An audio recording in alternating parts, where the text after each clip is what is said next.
Everybody, good morning to all students, welcome again. आज हम लोग जो है साइंस पढ़ने वाले हैं और उसमें जो है हम लोग चैप्टर नंबर 12 देखेंगे, जिसमें कि जो है साउंड वेव्स जो हमारा मेन है, ध्वनि का अध्ययन। ठीक है, अब इस ध्वनि के अध्ययन में जो मेन टॉपिक हम पढ़ने वाले हैं या जो टॉपिक हम कवर करने वाले हैं आज, वो है सोनोग्राफी और ह्यूमन ईयर। सोनोग्राफी आपने बहुत बार नाम सुना होगा और ह्यूमन ईयर यानी मानवीय कर्ण। ठीक है, तो स्टार्ट करते हैं सोनोग्राफी से। ओके, अब सोनोग्राफी का नाम हमने बहुत बार सुना है, जैसे कि जब कभी आपको कोई चोट लग जाती है या फिर कोई तकलीफ होती है, ब्रेन में कोई ट्यूमर होता है, और जैसे माता के गर्भ में बच्चे का जो पिक्चर लोगों को देखना रहता है कि उसका डेवलपमेंट बराबर हो रहा है कि नहीं हो रहा है, तो ये सब टेक्निक के लिए हम क्या यूज करते हैं, हम सोनोग्राफी यूज करते हैं। तो सोनोग्राफी तकनीक में जो है पराश्रव्य ध्वनि तरंगों का उपयोग शरीर के जो आंतरिक भागों के चित्र निर्मित करने के लिए किया जाता है। इसकी सहायता से हम क्या क्या पता कर सकते हैं, जैसे इसकी सहायता से सूजन आना, जंतु संसर्ग, वेदना के कारणों को ज्ञात किया जा सकता है। जैसे कि बॉडी में कहीं पे स्वेलिंग है, जैसे हड्डी अगर टूट जाती है तो बॉडी में स्वेलिंग आ जाती है, और कोई डिजीज है, कैंसर या कोई बीमारी है, उसका पता लगा सकते हैं। बॉडी में या किसी बोन्स में कुछ फ्रैक्चर है या पेन हो रहा है, तो वो किस कारण से हो रहा है, ये सारी चीजें जो है हम सोनोग्राफी की हेल्प से फाइंड आउट कर सकते हैं। अब जैसे हृदय की स्थिति कैसी है या हार्ट अटैक हो रहा है और हृदय की अवस्था कैसी है, उसमें क्या दिक्कतें आ रही है। फिर जैसे गर्भवती स्त्रियों के गर्भाशय में जो गर्भ की वृद्धि जो है, हम डेवलपमेंट, जैसा कि मैंने आपको पहले बताया, इस टेक्निक से हम वो भी फाइंड आउट कर सकते हैं। नेक्स्ट, जैसे ये देखो, ये जो सबसे पहला है, ये सोनोग्राफी यंत्र है। ये इतना बड़ा होता है और आई एम डेफिनेटली मुझे श्योर है कि आप लोगों ने कभी ना कभी तो सोनोग्राफी कराई ही होगी, या फिर आपके घर में जैसे आपके पेरेंट्स को कोई तकलीफ है या घर में भाई बहन है, उनको कभी कोई फ्रैक्चर आ गया होगा, तो वो सोनोग्राफी कराने गए होंगे, तो आपने ये जो मशीन है डेफिनेटली देखी होगी। अब इसकी जांच कैसे करते हैं, आप देखो, तो जो शरीर का हिस्सा होता है उसके ऊपर जो है एक द्रव्य लगाया जाता है और ये जो मशीन होती है इसको टच किया जाता है। तो उसकी वजह से जो है, आप देखो, इस तरह का पिक्चर आपको जो है, ये मॉनिटर जो है इसके ऊपर इस तरह का पिक्चर दिखाई देता है, और उसके अंदर जो है समझ में आता है कि आंतरिक भागों में क्या तकलीफ है या क्या प्रॉब्लम है। इस तकनीक में जो होता है, एक छोटी सलाई, जैसा कि आप ये देख रहे हो, ये प्रोब है और एक विशिष्ट द्रव का उपयोग किया जाता है। ठीक है, तो सलाई जो है, ये जो प्रोब है और ये जो स्किन है, इसके बीच में जो है संपर्क उचित प्रकार से प्राप्त होने और पराश्रव्य ध्वनि का पूर्ण क्षमता से उपयोग करने के लिए इस द्रव्य का जो है उपयोग किया जाता है। अब परीक्षण किए जाने वाले भाग की त्वचा पर द्रव लगाते हैं और फिर इस प्रोब की सहायता से जो है उच्च आवृत्ति की ध्वनि, ठीक है, साउंड वेव इसमें यूज किया जाता है, साउंड वेव। तो उच्च आवृत्ति की ध्वनि जो है, जो वो शरीर में संचारित की जाती है। ठीक है, जैसे कि आप यहाँ पर देख सकते हो, जैसे देखो, ये माता का गर्भ है, उसके अंदर जो शिशु है, तो उसकी छवि कैसे प्राप्त हो रही है, तो आप ये देख रहे हो, ये जो प्रोब है, ठीक है ना, ये जो मैंने प्रोब बताया, और ये जो है स्किन है, तो इस स्किन के ऊपर वो द्रव लगाया जाता है और उस द्रव के ऊपर ये प्रोब जो है रखा जाता है, और इसकी वजह से आप ये देख रहे हो, येलो कलर की जो लाइंस दिख रही है, तो ये उच्च आवृत्ति की ध्वनि जो है शरीर में संचारित की जा रही है। अब जो ध्वनि होती है, वो ब्लड वेसल्स, जो ब्लड पार्टिकल्स होते हैं, उनको उनसे होते हुए जो है वो टिश्यूज पे जाती है, और कुछ जो है वो रिपीट होकर वापस प्रोब तक आती है, और कुछ जो है वो आगे चली जाती है और आगे की टिश्यू से रिपीट होकर वापस आती है, तो ये प्रक्रिया चलती रहती है। तो जो ध्वनि छोड़ी जा रही है और वापस से जो प्रोब के पास वापस आ रही है, तो उससे जो है कैलकुलेट करके पता लगाया जाता है कि जो है छवि जो है ये हमको मॉनिटर पे दिखाई देती है। शरीर के आंतरिक भागों में परावर्तित ध्वनि को पुनः सलाई द्वारा यानी प्रोब द्वारा एकत्रित किया जाता है और इस परावर्तित ध्वनि की सहायता से, यानी जो ध्वनि छोड़ी जा रही है उस ध्वनि को जो वापस आ रही है परावर्तित होके टकरा कर जो वापस आती है, तो उसकी सहायता से संगणक द्वारा यानी कि कंप्यूटर द्वारा शरीर के आंतरिक भागों का चित्र जो है वो तैयार किया जाता है। यह तकनीक जो है बिल्कुल वेदना रहित होती है, यानी कि इसमें बिल्कुल भी जो है आपको पेन नहीं होता है, और जो है वो बहुत ही प्रिसाइज होता है, अचूक निदान होता है, यानी कि जो प्रतिबिंब बनता है वो बहुत ही ज्यादा प्रिसाइज होता है। और इस वजह से इस तकनीक का उपयोग जो है वो चिकित्सा शास्त्र में बहुत ही ज्यादा यूज हो रहा है। जैसे कि कोई भी छोटी सी प्रॉब्लम होती है तो सबसे पहले आप सोनोग्राफी आपको करने के लिए कहा जाता है। जैसे कि ये डॉक्टर है, आपको दिख रहा होगा कि जैसे पेशेंट है और वो पेशेंट को दिखा भी रहा है मॉनिटर स्क्रीन पे, आप देख रहे हो ये प्रोब की सहायता से उच्च आवृत्ति की जो ध्वनि है छोड़ी जा रही है, वास्तव में वो टिश्यू से टकरा कर जब वापस आ रही है तो इस तरह का मॉनिटर के ऊपर, कंप्यूटर के ऊपर जो है छवि बन रही है, और वो जो है पेशेंट को भी दिखा सकते हैं, आप देख सकते हैं खुद का। ठीक है, तो ये जो है फिर से एक बार मैं रिपीट करती हूँ कि इसमें क्या हो रहा था कि इस तकनीक में जो है एक छोटी सलाई यानी कि प्रोब है और एक विशिष्ट प्रकार का द्रव जो है उपयोग किया जा रहा है। सलाई और त्वचा के बीच संपर्क उचित प्रकार से होने और पराश्रव्य ध्वनि की पूर्ण क्षमता से उपयोग करने के लिए इस द्रव का उपयोग किया जाता है। और परीक्षण किए जाने वाले भाग की त्वचा पर द्रव लगाकर सलाई की सहायता से उच्च आवृत्ति की ध्वनि, या मैंने स्टार्ट में आपको बोला पराश्रव्य ध्वनि, वो हम ये जो पार्ट है खत्म होने के बाद मैं आपको वो पराश्रव्य ध्वनि क्या है वो भी बता दूंगी। तो उच्च आवृत्ति की ध्वनि द्रव में से शरीर में संचारित की जाती है और शरीर के आंतरिक भागों में परावर्तित ध्वनि को पुनः सलाई द्वारा एकत्र किया जा रहा है, और इस परावर्तित ध्वनि की सहायता से संगणक द्वारा शरीर के आंतरिक भागों के चित्र तैयार किए जाते हैं। यह तकनीक, जैसा कि मैंने आपको बताया, बिल्कुल पेनलेस यानी वेदना रहित होने के कारण है और बहुत ही प्रिसाइज है यानी कि अचूक है, यानी कि इसमें गलतियां बहुत ही कम हो सकती हैं या बिल्कुल भी नहीं होती हैं। तो इस तकनीक का उपयोग जो है वो बहुत ज्यादा ही चिकित्सा शास्त्र में बढ़ रहा है। ठीक है, अब जैसे कि हमने डिस्कस किया पराश्रव्य ध्वनि किसे कहते हैं, बराबर। अब आप जो है आपके दिमाग में यह आया होगा कि जो ध्वनि उच्च आवृत्ति की ध्वनि जो छोड़ी जा रही है तो फिर वो सुनाई क्यों नहीं दे रही है। तो जैसा कि हम जानते हैं कि ध्वनि का जो रेंज है वो 3 प्रकार का है। ठीक है, सबसे पहले जो होता है वो श्राव्य ध्वनि, फिर अवश्राव्य ध्वनि और पराश्रव्य या श्रव्यातीत ध्वनि। जैसे कि मानवीय कान, हम कौन सी ध्वनियां सुन सकते हैं, जैसे कि मानवीय कान जो है यानी हम जो है कौन सी ध्वनि सुन सकते हैं, तो हमारी ध्वनि सुनने की एक सीमा है। ओके, जैसे कि वो सीमा क्या है, तो 20 हर्ट्ज और 20,000 हर्ट्ज के बीच की जो फ्रीक्वेंसी है, आवृत्ति वाली जो ध्वनि है वो हम सुन सकते हैं। ऑडिबल रेंज है कितना, 20 हर्ट्ज से 20,000 हर्ट्ज के बीच की जो ध्वनि है वो हम सुन सकते हैं। लेकिन अगर 20 हर्ट्ज से कम की ध्वनि है या 20,000 से ज्यादा की ध्वनि है तो ये जो है वो मानवीय कर्ण के लिए जो है ये कंपैटिबल नहीं होती है, ऑडिबल रेंज की नहीं होती है। अब जैसे कि मैंने आपको बताया, तो पहली कौन सी है, ऑडिबल रेंज वाली जो श्राव्य ध्वनि जिसे हम कहते हैं। तो मानवीय कान की ध्वनि सुनने की सीमा 20 हर्ट्ज से 20,000 हर्ट्ज के बीच होती है।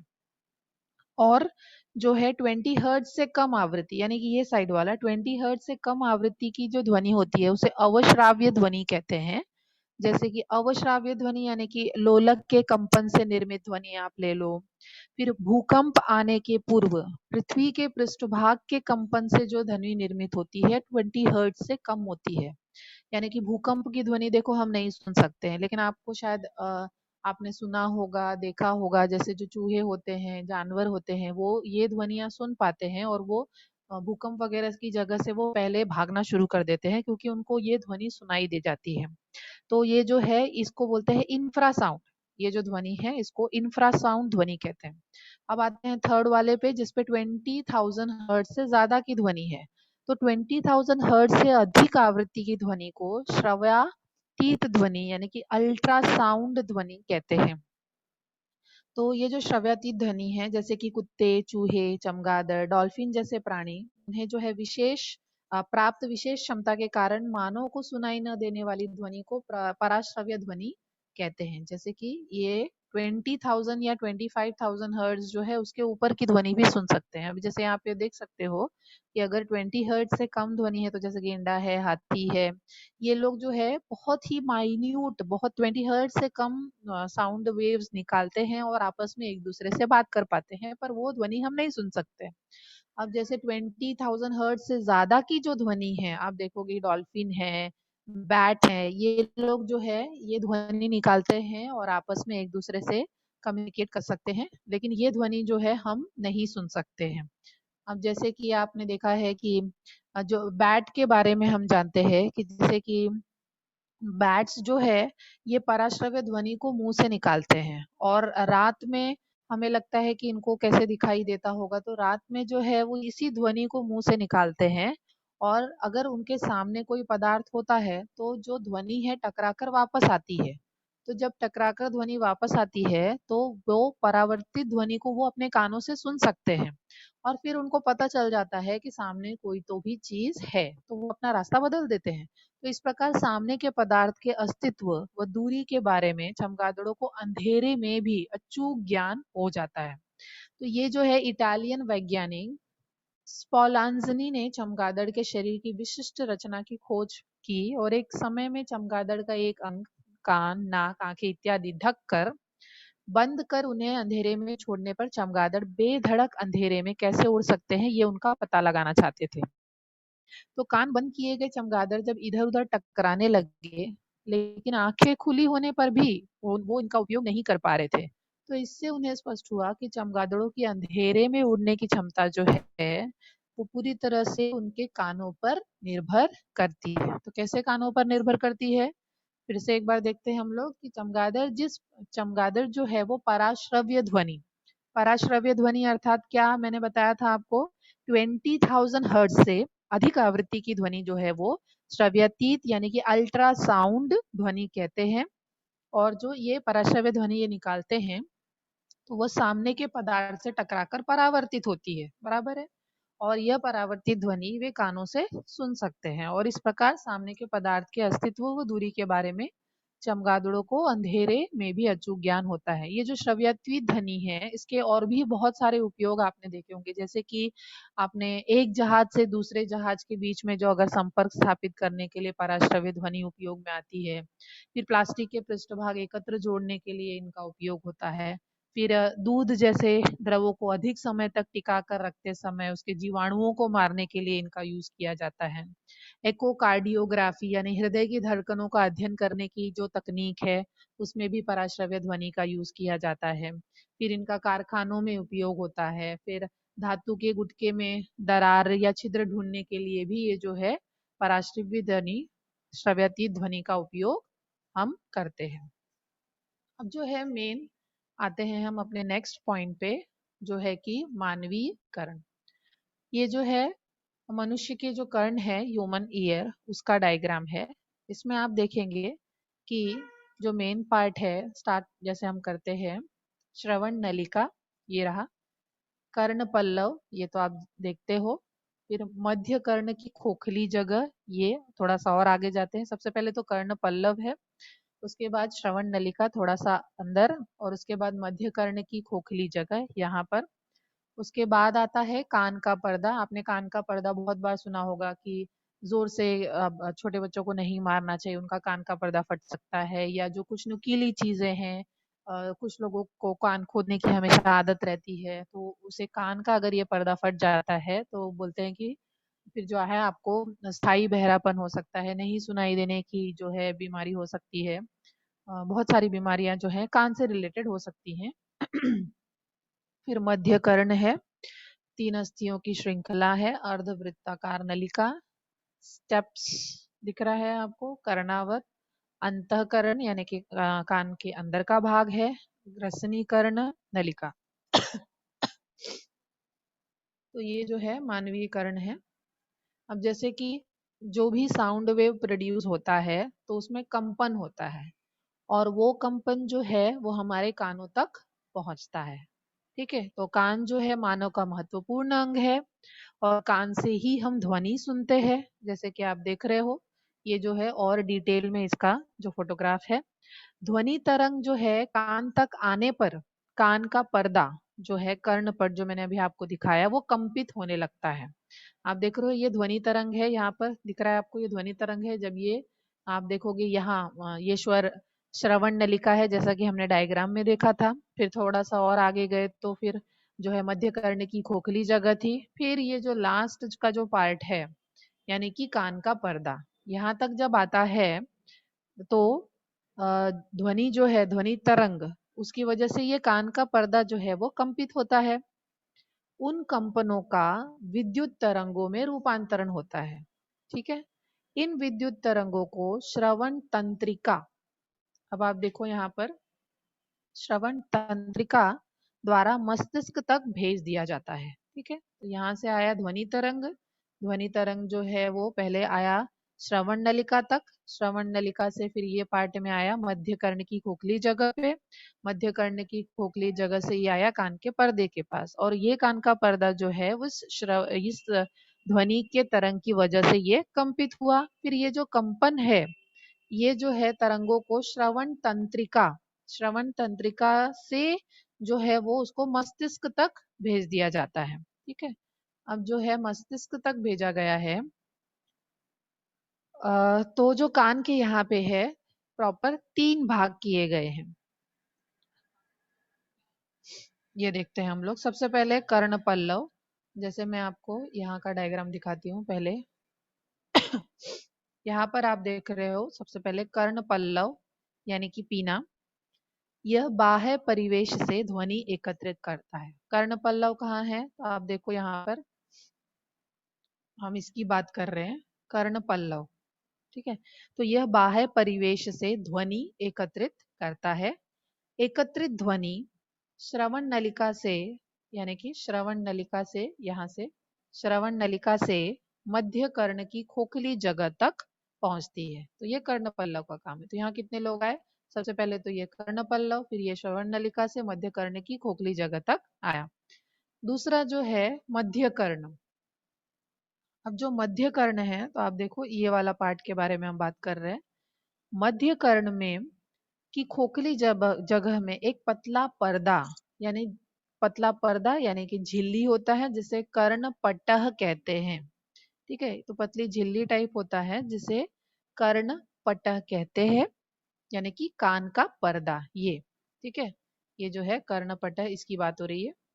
अब जब माध्यम के संपीड़न कर्ण पट्टह तक पहुंचते हैं, यानी कि कान के पर्दा यहाँ तक पहुंचते हैं, तो झिल्ली के बाहर की ओर लगने वाला दाब बढ़ जाता है और कर्ण पट्टह को अंदर की ओर दबाता है। ठीक है, तो यहाँ पे दाब बढ़ा और इसने कर्ण पट्टह को अंदर की ओर दबाया। इसी प्रकार विरलन के पहुंचने पर झिल्ली के बाहर की ओर लगने वाला दाब कम हो जाता है। जैसे कि ज्यादा दाब आया तो इसने दाब इसके ऊपर बढ़ा और ये उसको अंदर की तरफ दबाता है। कम दाब आया तो इसको जो है वो गति प्रदान करता है, बाहर की ओर गति प्रदान करता है। और इस प्रकार ध्वनि तरंग के कारण कर्णपटह में जो है वो कंपन पैदा होता है। कभी बाहर की तरफ दाब बढ़ रहा है, कभी अंदर की तरफ दाब बढ़ रहा है, तो यहाँ पे जो है कंपन शुरू होता है। तो ये मध्य कर्ण का पार्ट है। उसके बाद आता है अंतःकरण। यहाँ पर उसके बाद आता है अंतःकरण।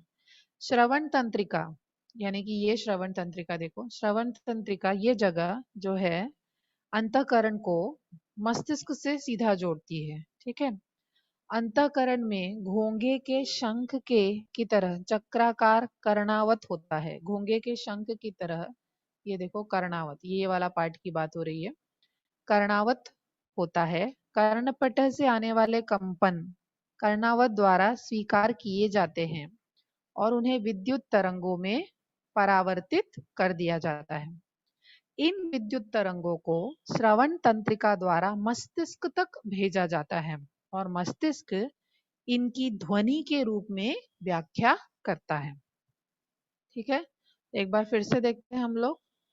Let me clear all the drawing. ये हमारा मानवीय कर्ण हो गया। डायग्राम जो है आपने कम से कम 10-15 बार इसको प्रैक्टिस करना है, ये एग्जाम में पूछा जाता है। और अगर ये 5 मार्क्स या 4 मार्क्स के लिए पूछा जाएगा तो पूरा क्वेश्चन पूछा जाएगा, जैसे मानवीय कर्ण के रचना बताइए, आकृति सहित रचना बताइए। तो उसमें जो है सबसे पहले आपको डायग्राम बनाना है, और जो मेन मेन पार्ट जो आपको इसमें दिखाने हैं वो है, सबसे पहला जो है सबसे पहला जो है कर्ण पल्लव, यानी कि ये फर्स्ट, क्योंकि कान के 3 प्रमुख भाग में कर्ण पल्लव आ गया। दूसरा है जो है मध्य कर्ण है, दूसरा पार्ट मध्य कर्ण, और तीसरा पार्ट जो है अंतःकरण। तो ये 3 पार्ट आपको बताने हैं। तो तीनों पार्ट के नाम आपको याद होने चाहिए, बाकी भी नाम आपको याद होने चाहिए। सबसे पहले वापस से एक बार रिवाइज कर लेते हैं। कान जो है महत्वपूर्ण अंग है हमारे बॉडी का, और हम इसी से ध्वनि सुनते हैं। ध्वनि तरंग कान तक आने पर कान का पर्दा जो है कंपित होता है। आपको आगे का डायग्राम दिखाती हूँ मैं।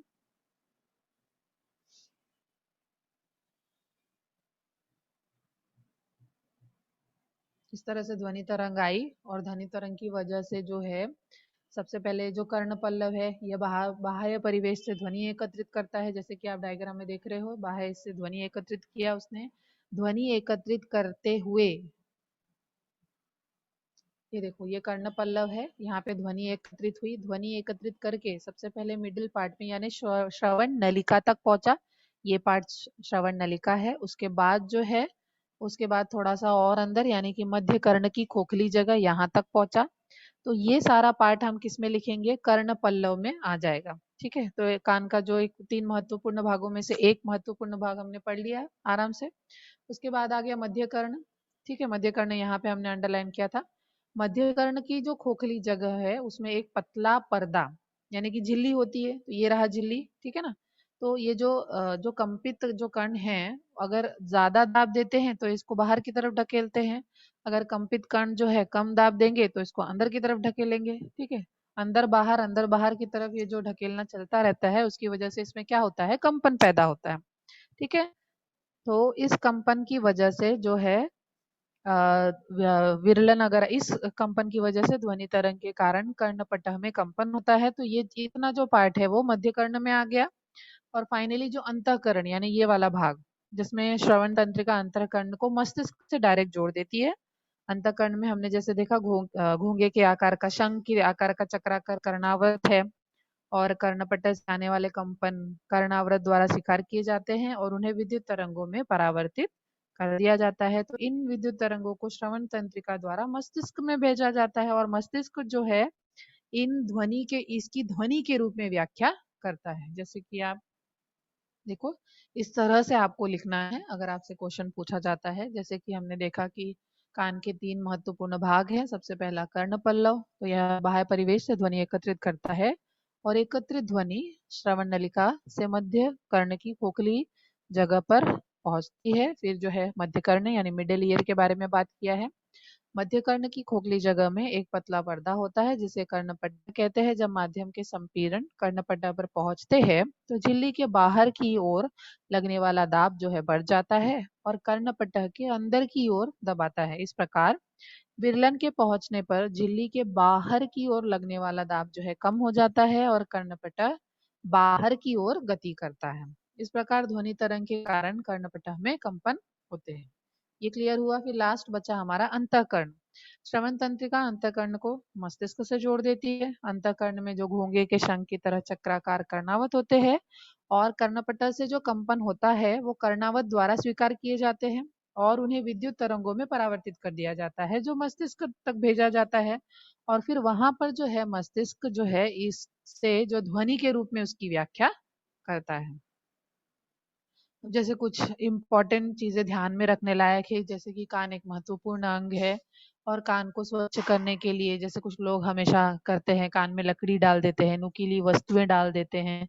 और ईयरफोन, अगर आजकल हम टेक्नोलॉजी का जमाना है, हम जूम मीटिंग ले रहे हैं, ईयरफोन वगैरह यूज कर रहे हैं, तो जो है उसकी आवाज जो है मीडियम पे रखनी चाहिए हमको, क्योंकि आप जानते हो जैसे हमने यहाँ पे पढ़ा कि ध्वनि तरंग की वजह से कान के पर्दे में कंपन महसूस होता है। ठीक है, उस कंपन की वजह से ही हमको चीजें सुनाई देती हैं।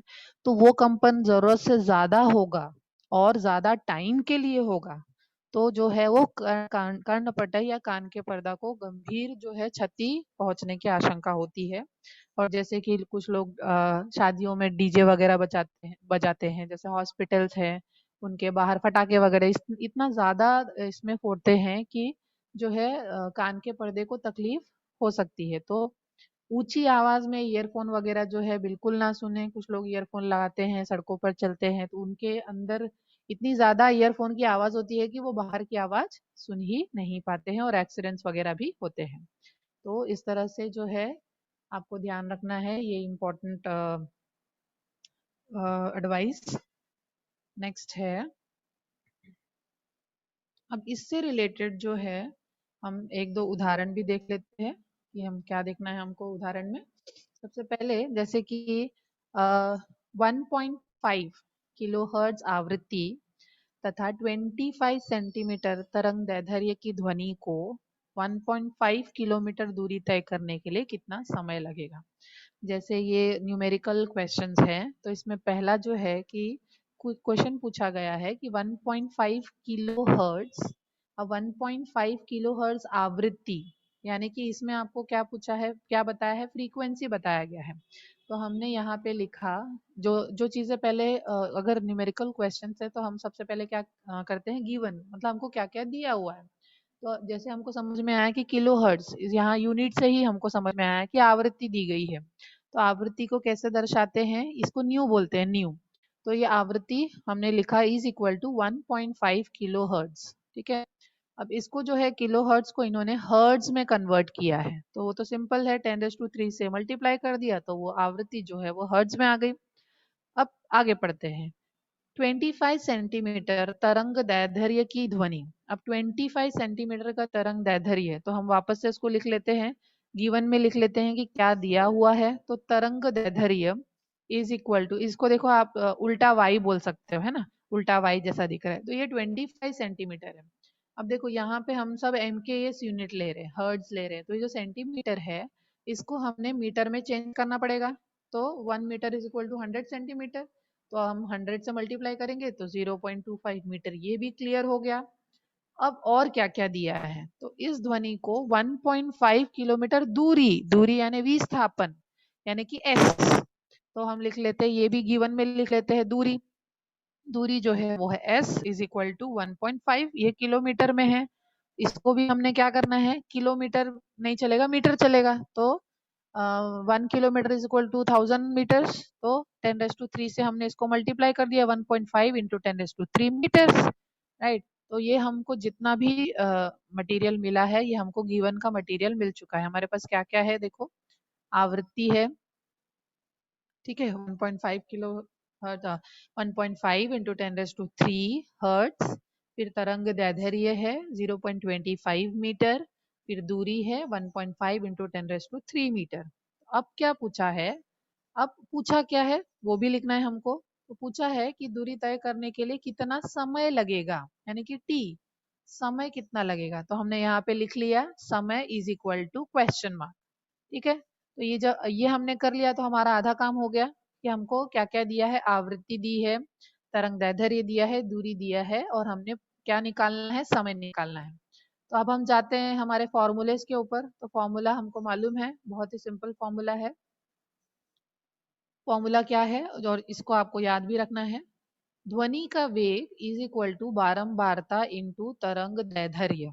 ठीक है, ध्वनि का वेग इज इक्वल टू बारंबारता तरंग दैर्ध्य। ये जो है इसको ध्वनि का वेग क्या बोलते हैं हम, वी। ठीक है, और बारंबारता यानी कि न्यू, तरंग दैर्ध्य यानी कि उल्टा वाई, है ना। तो अब यहाँ पर क्या क्या है, क्या क्या नहीं है। सबसे पहले तो यहाँ पे हमको ध्वनि का वेग नहीं मालूम है, हमको बारंबारता पता है, बारंबारता यानी आवृत्ति। यहाँ पे कितनी दी हुई है आवृत्ति, देखो हमें 1.5 इंटू 10⁻³ हर्ट्ज, तो ये सीधा उठा के हमने यहाँ पे रख दिया 1.5 इंटू 10⁻³। फिर इंटू तरंग दैर्ध्य, तो ये हो गया, हमने यहाँ पे निकाला था तरंग दैर्ध्य, लिखा था 25 centimetre is equal to 0.25 metre. तो यहाँ पे आ गया 0.25 मीटर। अब जब हम इनको मल्टीप्लाई कर देंगे तो हमारे पास क्या आ जाएगा, v बराबर जो है हमको मिला 375 मीटर पर सेकेंड। ठीक है, v हमको क्या मिला यहाँ पे 375 मीटर पर सेकेंड, यानी ध्वनि का वेग हमको पता चल गया। अब ध्वनि का वेग हमको पता चल गया तो अब हमारे पास दूसरा फॉर्मूला जो है हमने ढूंढना है, दूसरा फॉर्मूला वो है समय इज इक्वल टू दूरी बटे वेग। हमने ये फॉर्मूला जो है गति के नियम में पढ़ा था, वेग इज इक्वल टू दूरी बटे समय, गति के नियम में बराबर है। चाल इज इक्वल टू दूरी बटे समय, वेग इज इक्वल टू विस्थापन बटे समय। तो वहां से जो है समय यहाँ से लिया हम लोग ने दूरी बटे वेग। अब दूरी कितना है, देखो यहाँ पे था ना दूरी 1.5 इंटू 10⁻³ और वेग अभी हमने निकाला, कितना निकाला 375 वेग निकाला। तो t is equal to S upon V. S कितना है 1.5 इंटू 10⁻³, वी कितना है 375। तो ये हो गया 4 सेकेंड, यानी ध्वनि को 1.5 किलोमीटर दूरी तय करने के लिए कितने सेकेंड्स लगेंगे, 4 सेकेंड्स लगेंगे। Let me clear all the drawings. I hope आपको ये समझ में आया है ये वाला उदाहरण। अब जाते हैं हम दूसरे उदाहरण पे, दूसरा उदाहरण भी देख लेते हैं। जैसे कि सोनार, सोनार तकनीक जो मैंने आपको बताया कि अनु सोनार तकनीक जो है साउंड नेविगेशन एंड रेंजिंग, इसको सोनार बोलते हैं। जैसे कि पनडुब्बी है, राइट, ये सब में हम क्या करते हैं ध्वनि, पराश्रव्य ध्वनि जो है छोड़ते हैं और वो ध्वनि जो है वापस जब आती है तो उस हिसाब से हम डिसाइड करते हैं कि जो समुद्र तल की गहराई है वो कितनी होगी। तो इसी तकनीक का यूज हम करते हैं। जैसे कि पराश्रव्य ध्वनि का उपयोग करके जल में स्थित, पानी में स्थित पिंडों की दूरी कितनी है, दिशा क्या है, वेग क्या है, उसका मापन किया जाता है। और सोनार में जैसे आपने पढ़ा होगा कि एक प्रेषित होता है और एक संसूचक होता है, बराबर। तो उन्हें जहाज पे या नाव पर लगाया जाता है। फिर प्रेषित जो पराश्रव्य ध्वनि उत्पन्न करता है और प्रेषित करता है यानी कि छोड़ता है, फिर ये तरंगे जल में चलती हैं और समुद्र तल में पिंड से टकराकर वो वापस आती है, बराबर। तो और इन सब से हम क्या यूज करते हैं, समुद्र की गहराई नापी जाती है, जल के अंदर स्थित पहाड़ियां हैं, खाइयां हैं, पनडुब्बी है, हिमशैल, डूबे हुए जहाज है, ये सब की जानकारी जो है हम सोनार पद्धति से कर सकते हैं, बराबर। अब जो है क्वेश्चन है हमारा कि सोनार की सहायता से समुद्र के पानी में ध्वनि तरंग प्रेषित करने के उपरांत, जैसा कि मैंने आपको बताया सोनार में, सोनार टेक्निक में क्या होता है, एक प्रेषित होता है, एक संसूचक होता है और प्रेषित जो है वो पराश्रव्य ध्वनि उत्पन्न करता है, बराबर। और ये तरंगे जो है पानी में जाती हैं और पानी की गहराई जितनी होती है वहां पे उनको जो भी पहाड़ी है, खाड़ी है, वहां से वो टकराती हैं और वापस से जो है नाव के पास वापस आती हैं, जो संसूचक जो है उसके द्वारा उसको ग्रहण कर लिया जाता है, बराबर। तो उससे हमको पता चलता है, उसको जो कैलकुलेट करते हैं पता चलता है कि ये कितनी गहराई है, ठीक है। अब ये क्वेश्चन क्या है कि सोनार की सहायता से समुद्र के पानी में ध्वनि तरंग प्रेषित की है और उसके उपरांत 4 सेकंड के बाद प्रतिध्वनि उत्पन्न हुई, यानी कि सोनार समझो टेक्निक यूज किया है किसी नाव से और उससे जो है प्रेषित किया गया ध्वनि तरंग और वो नीचे गया और 4 सेकंड के बाद उसकी प्रतिध्वनि जो है हमको सुनाई दी है, ठीक है। तो उस स्थान पर समुद्र की गहराई कितनी होगी, ये क्वेश्चन पूछा जा रहा है, ठीक है।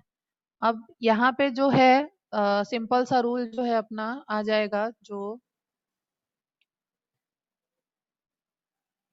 न्यूमेरिकल कि वेग इज इक्वल टू दूरी बटे समय, ठीक है। अब पूछा क्या है, हमको पता क्या करना है कि गहराई कितनी है, गहराई कितनी है, ये है समुद्र की गहराई कितनी है, ये क्वेश्चन है। तो दूरी कितनी है, बराबर, ये हमको पता लगाना है। अब जो है हमारे पास क्या क्या चीजें हैं ऑलरेडी अवेलेबल है, समय जो है दिया है 4 सेकेंड, ठीक है, तो वो लिख लिया हमने। और समुद्र जल में समुद्र के जल में ध्वनि का वेग जो है वो इन्होंने वो भी दिया है 1550 मीटर पर सेकेंड। तो हमने सबसे पहले लिखा दत्त, यानी कि गिवन, क्या क्या चीजें दी हुई है क्वेश्चन में, ठीक है। तो पहला जो हमने लिखा समुद्र में ध्वनि का वेग इज इक्वल टू 1550 मीटर पर सेकेंड। फिर प्रतिध्वनि सुनाई देने का समय अंतराल, अब ये है 4 सेकेंड, इसको आप ध्यान से देखो, ये है 4 सेकेंड प्रतिध्वनि सुनाई देने का समय, यानी कि कुछ टाइम लगा होगा पहले वहां जाने में और फिर वहां से वापस आने में, तो वो टाइम इक्वल होगा। जाने में जो वापस आने में 4 सेकंड लगा है, इसका मतलब है ध्वनि तरंग को समुद्र तल तक जाने का अंतराल कितना होगा, 2 सेकंड ही होगा। यानी 2 सेकंड उसने जाने में लिया होगा और वापस का 2 सेकंड उसने आने में लिया है, बराबर। तो ये जो ध्वनि तरंग को समुद्र तल तक जाने का जो समय अंतराल है वो 2 सेकंड हो गया। तो अब हमारे पास जो है फॉर्मूला, वेग इज इक्वल टू दूरी बटे समय। वेग हमको पता है 1550 इंटू समय, यानी कि दूरी हो गई वेग इंटू समय, तिर्यक गुणा किया, ठीक है। वेग बटे कुछ भी नहीं है तो 1 आ जाएगा, दूरी बटे समय, फिर हमने इसका तिर्यक गुणा कर दिया। एक सेकेंड, हाँ ये वेग जो है समय के साथ आ गया और दूरी जो है डिवाइड बाय 1। तो दूरी इज इक्वल टू वेग बटे समय। तो ये फॉर्मूला मिला हमको, दूरी इज इक्वल टू वेग बटे समय। वेग है 1550, समय है 2 सेकेंड्स, तो ये हो गया 3100 मीटर। यानी कि नाव जहां भी है वहां से समुद्र की गहराई 3100 मीटर होगी। ये क्लियर हुआ आपको? फिर से एक बार देख लेते हैं हम लोग।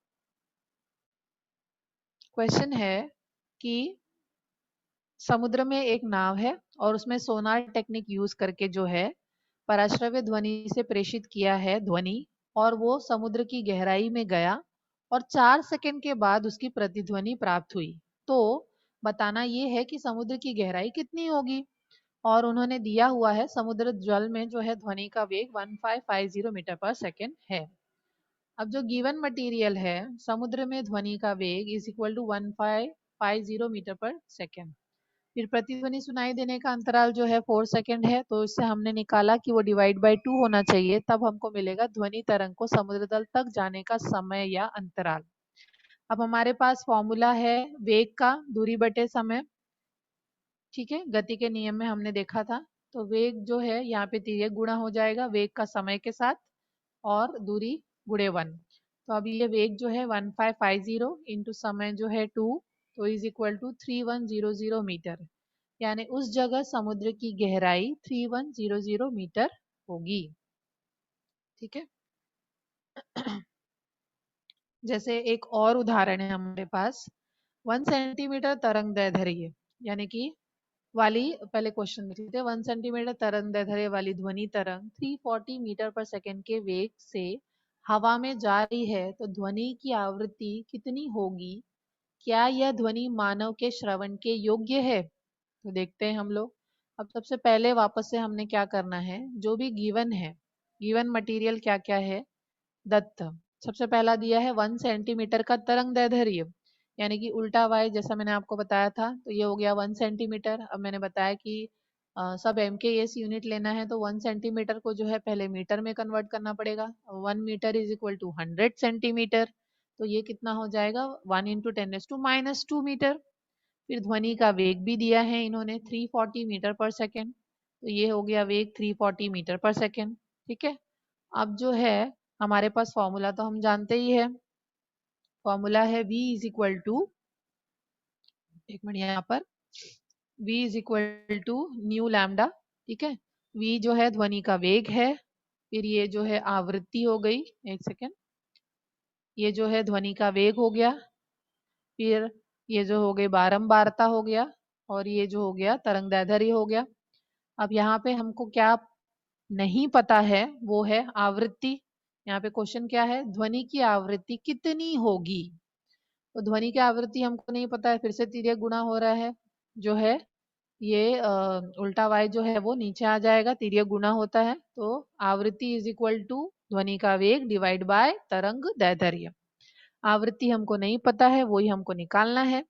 और ये जो v है वो ध्वनि का वेग यानी कि 340 मीटर पर सेकेंड यहाँ पर आ जाएगा, और तरंग दैर्ध्य जो है वो 1 सेंटीमीटर यानी कि 1 × 10⁻² मीटर्स है। तो ये 1 × 10⁻² मीटर्स। अब ये तो बहुत ही सिंपल है, ये जो -2 जो है वो सीधे ऊपर चला जाएगा और 10⁻² में कन्वर्ट हो जाएगा, तो हो गया 340 × 10⁻²।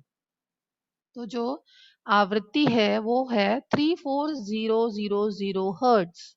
अब ये आवृत्ति जो है वो हम जानते हैं, आपको अगर याद होगा, जैसे कि मैं आपको बताती हूँ ध्वनि का। अब ये क्वेश्चन है कि ये जो है ध्वनि मानव के श्रवण के योग्य है या नहीं है। तो आप डिसाइड करोगे, जैसे कि हमने ध्वनि का पढ़ा था, ये देखो फ्रीक्वेंसी रेंज हमने पढ़ा था कि हमारा जो मानव शरीर है उसका ऑडिबल रेंज क्या है, 20 हर्ट्ज से 20,000 हर्ट्ज, इसके बीच का ध्वनि ही हम सुन सकते हैं। लेकिन अभी जो हमने देखा और जो कैलकुलेट किया, उसकी जो ध्वनि रेंज कितनी आ रही है, 34,000 हर्ट्ज आ रही है। इसका मतलब सीधी सीधी बात है कि ये 20,000 हर्ट्ज से अधिक है। और 20,000 हर्ट्ज से अधिक है तो डेफिनेटली जो है ये ध्वनि मानव को सुनाई नहीं देगी। क्लियर हुआ आपको? एक बार फिर से देख लेते हैं हम लोग।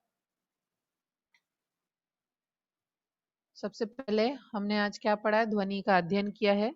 इसमें सबसे पहले हमने देखा है सोनोग्राफी। सोनोग्राफी जो है आपने देखा कि ये ध्वनि तरंगों का उपयोग शरीर के जो है आंतरिक भागों के चित्र निर्मित करने के लिए किया जा रहा है। और इसकी सहायता से ये करने देखा हमने, और उसके ऊपर डिपेंडेंट कुछ क्वेश्चंस देखे। ठीक है, तो आप, आई होप आपको सब समझ में आया होगा। बच्चों बताइए, आपको सब समझ में आया? सोनोग्राफी मानवीयकरण समझ में आया आपको?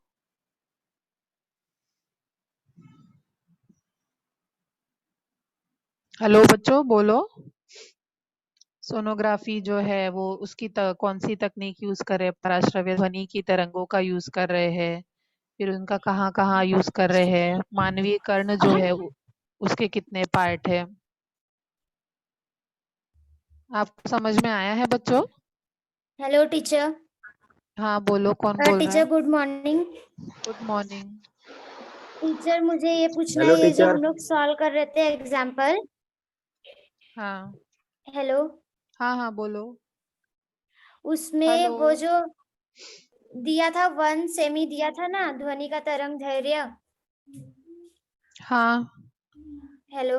हाँ हाँ बोलो। हेलो, कौन सा उदाहरण, तो पहला 1 सेमी दूसरा हम लोग तीसरा? मतलब जब हेलो।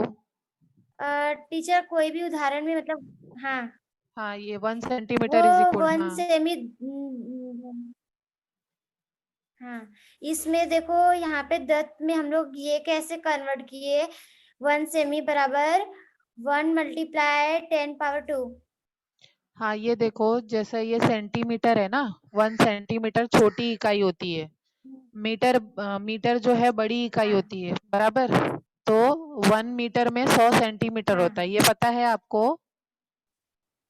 हेलो। हाँ हेलो। हाँ टीचर। हाँ, वन यस टीचर। सेंटीमीटर हाँ, वन वन मीटर में 100 सेंटीमीटर होता है, बराबर। तो जब हाँ। सेंटीमीटर से मीटर में कन्वर्ट करेंगे तो वो जो 100 है वो इसको 0.2 में चला जाता है, मतलब 0.001 हो जाएगा, 0.001 मीटर हो जाता है। ये आपको पता है? जैसे ये 10⁻²⁻² है, तो इसका क्या मतलब होता है? इसका 10⁻²⁻² हाँ का क्या मतलब होता है बताओ? 0 पॉइंट कितना कितना कितना जीरो लगेगा फिर 1 10 होगा? × 10। नहीं नहीं, गलत। देखो 1। 10⁻² है ना। हेलो प्रीति। हाँ हाँ, हाँ टीचर। 10⁻² है यस तो टीचर। हाँ, मुझे बताओ कि इसको जब तुम अक्षर में लिखोगी तो कैसे लिखोगी? नंबर्स में, जैसे ये देखो, ये दिख रहा है 340 × 10⁻² दिख रहा है। हेलो हाँ प्रीति, कहाँ गई? यस टीचर, दिख रहा है। हाँ, तो यस इसको दिख रहा है। इसको इसको लिखना रहेगा तो कैसे लिखना रहेगा वो बताओ मुझे। 340 × 10⁻² को कैसे लिखोगी बताओ, कितना जीरो लगाओगी और आगे? प्रीति। आगे हाँ 1 2 हाँ मीन्स तो 3 हाँ, 0। तो कितना हो जाएगा पहले बताओ मुझे, कितना हो जाएगा? मिस कितना हो मुझे ये जाएगा? समझ में नहीं आया। देखो 1000। 340 × 10⁻² है, ठीक है? तो 10⁻² मतलब ये 340 में 2 0 और लगाना पड़ेगा ना, तो 3400 हो जाएगा, 34,000, 34,000। ठीक है, जितना 2 है उतना 0 लग जाएगा। तो ये जो है 1 centimetre is equal to 1 into 10⁻²2 metre. तो -2 का मतलब होता है 0.001। अभी देखो सेंटीमीटर बड़ा है कि मीटर बड़ा है, बताओ मुझे। मीटर। मीटर बड़ा है ना, तो 1 सेंटीमीटर का हाँ, मीटर में होगा तो मीटर बड़ा हो जाएगा कि छोटा हो जाएगा? बड़ा। हाँ, तो 1 centimetre is equal to 0.001 metre होगा। ये जो 10⁻² होता है उसका मतलब होता है 0.001। जैसे कि ये 340 इंटू 10⁻² है ना, यहाँ पे ये 340 इंटू 10⁻² है ना, इसका मतलब क्या होता है, 340 तो रहेगा ही, और 10⁻² मतलब 2 0 और लग हाँ, जाएगा। तो 2 0 और लग जाएगा तो क्या हो जाएगा, 34,000 हो जाएगा। जैसे कि यहाँ पे देखो, दिख रहा है 34,000 दिख रहा है प्रीति? हाँ। हाँ। यस तो मिस। हाँ, तो जैसे ये कन्वर्ट किया है हमने, जैसे उसको वैसे ही 1 सेंटीमीटर, अब 2 0 ही क्यों होगा बताओ, सेंटीमीटर से मीटर में चेंज किया तो 2 1 0 ही। सेमी बराबर 1 सेमी बराबर कितना, 100 मीटर उल्टा, तो 1 नो मीटर मिस बराबर मिस। कितना? हाँ, 1 मीटर बराबर 100 सेंटीमीटर ना। हाँ, हाँ, समझे? ठीक है प्रीति? हाँ। ठीक है। Yes teacher. Okay Preeti. Thank you ओ- मिस। ओके बेटा। और बच्चों, आपको सबको समझ में आया है? ध्वनि का अध्ययन हमने देखा है, जिसके अंदर सबसे पहले सोनोग्राफी देखा, फिर हेलो ह्यूमन टीचर। ईयर देखा। हाँ, कौन बोल रहा है? हाँ, चल बोलो। टीचर मानवीकरण एक बार फिर से समझिए ना। क्यों बेटा, आप कहाँ थी जब भी मैं बता रही थी तभी? चलो, अभी मैं नहीं समझाऊंगी, तुम मुझे समझाओगी, ठीक है? बताओ, अभी ये हमारे पास मानवीकरण का डायग्राम है। ओके, अब इस मानवीकरण यस के टीचर। कितने इंपॉर्टेंट पार्ट मैंने बताए थे, बताओ कितने इंपॉर्टेंट पार्ट है? 1 है, 2 है, 3 है, बताओ। 3। 3 कौन से हैं बताओ? कर्णपालिका। कर्ण पल्लव, रुको मुझे ना ये भी करने दो, बॉक्स बनाने दो, तो फिर तुमको ज्यादा अच्छे से समझ में आएगा। हाँ, सबसे पहले कर्ण पल्लव, वेरी गुड आंचल। हाँ, दूसरा बताया क्या था मैंने? मध्यकर्ण। हाँ, हेलो। मध्यकर्ण। हाँ, मध्य कर्ण, वेरी गुड, तुमको तो यस याद टीचर। है, तुमको तो सब आता है। बताओ तीसरा, बताओ तीसरा कौन सा बताया अंतःकरण। था मैंने? हाँ, अंतःकरण, वेरी गुड। फिर जो कर्ण पल्लव है वो क्या काम करता है बताओ? कर्ण पल्लव यानी कि जो कान हमको बाहर दिखता है कि नहीं? तो वो क्या काम करता है बताओ? Yes teacher. हाँ, क्या काम कर रहा है ये कर्ण पल्लव? बताओ, ये स्क्रीन दिख रहा है ना बेटा? Yes teacher. हाँ, तो ये कर्ण पल्लव क्या कार्य कर रहा है बताओ मुझे? ये बाहर है ना, बाह्य परिवेश में है, तो ये सबसे पहले ध्वनि एकत्रित करता है कि नहीं? Yes hello teacher. आंचल। हाँ, तो ये यस टीचर। ध्वनि, हाँ, ध्वनि एकत्रित कर रहा है, तो फिर ये ध्वनि कहाँ जा रही है बताओ? डायग्राम में लिखा हुआ है मध्य। सब। हाँ, डायग्राम में लिखा हुआ है, देखो ना सामने से देखो। ये जो है ध्वनि एकत्रित करके सबसे पहले कहाँ जा रहा है बताओ? श्रवण नलिका में, है कि नहीं? Yes teacher. श्रवण हाँ, नलिका। श्रवण नलिका से फिर कहाँ जा रहा है? मध्यकर्ण की का। मध्य कर्ण में नहीं जा रहा है बेटा, उसके पहले भी जगह है, देखो मध्य कर्ण की खोखली जगह में जा रहा है, बराबर। तो ये कर्ण पल्लव यहाँ। का पहला पार्ट हो गया। फिर दूसरा आते हैं मध्य कर्ण में, फिर मध्य कर्ण में ये वाला पार्ट क्या है बताओ? बताया था मैंने, इस पार्ट को क्या बोलते हैं? स्क्रीन दिख रहा है बेटा? Yes teacher. हाँ, इस पार्ट को क्या बताया था मैंने? कर्णपटल। हाँ, कर्णपटल। तो जो ध्वनि तरंग कर्णपटल तक आती है, तो फिर कर्णपटल के साथ क्या होता है बताओ? जब माध्यम के जो कण हैं वो कान के पर्दे तक पहुंचते हैं, तो उसमें क्या चेंजेस होते हैं मैंने बताया था, बताओ क्या चेंजेस होते हैं? जब जैसे ये वाला डायग्राम था ना, रुको, हाँ ये देखो, ये डायग्राम था ना, फिर ये कान का पर्दा यस था, टीचर। यहाँ तक ध्वनि तरंग पहुंची थी, तो फिर इस कान के पर्दे में क्या होता है? ठीक है, मैं बताती हूँ। इस कान के पर्दे में जो कर्णपटल होता है वो झिल्ली की तरह होता है, और इसकी वजह से जो है दाब पड़ता है, और इसकी वजह से अगर दाब ज्यादा है तो उसको बाहर की तरफ ढकेलता है, दाब कम है तो उसको अंदर की तरफ ढकेलता है। तो ये अंदर बाहर करने के चक्कर में इसमें क्या होता है, कंपन महसूस होता है, कंपन करने लगता है, बराबर ना? हाँ, चल आवाज आ रही है यस मेरी? टीचर। हाँ हाँ, यस तो टीचर। ये जो है कंपन महसूस होता है। फिर हम चलते हैं नेक्स्ट वाले पार्ट पे, यानी कि ये अंतःकरण, ये जो है श्रवण तंत्रिका को सीधे मस्तिष्क से जोड़ देती है, और ये जो घोंघे जैसे आकार है, चक्राकार कर्णावत जो है, वो जो है इस कंपन को स्वीकार करता है, और इसको जो है विद्युत तरंगों में परावर्तित कर देता है और मस्तिष्क तक भेज देता है, और मस्तिष्क जो है उसको समझ में आता है कि ध्वनि जो है ध्वनि सुनाई दे रही है। ठीक है आंचल, यस टीचर। समझा बेटा? You all of you kids take care, be safe.